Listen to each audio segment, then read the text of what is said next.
நல்லதா 4 விஷயம். 1, நீங்களாக கற்பிதம் செய்து வைத்திருக்கும் உங்களுடைய லெவல்ல இருந்து இறங்கி வர்றத தோல்வின்னு நினைக்காதீங்க. சாதாரணமா இருங்க.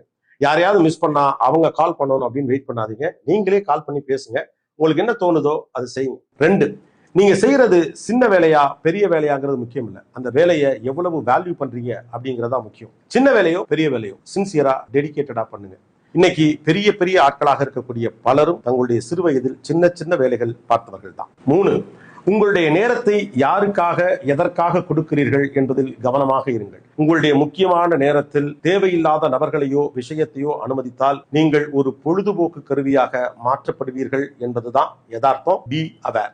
4, வீடு, அலுவலகம் அல்லது அமைப்பு எதுவாக இருந்தாலும் சரி, ஒரு தனி நபரின் அதிகாரம் மட்டும்தான் செல்லுபடியாகும் என்றால் பொறுத்து கொண்டு இருப்பவர்கள் விரைவில் விலகி வெளியே போவார். மற்றவர்களின் உணர்வுகளுக்கும் மதிப்பு கொடுங்கள். நீங்கள் தனிமரம் ஆன பிறகு இந்த ஞானோதயம் வந்தால் ஒரு புண்ணியம்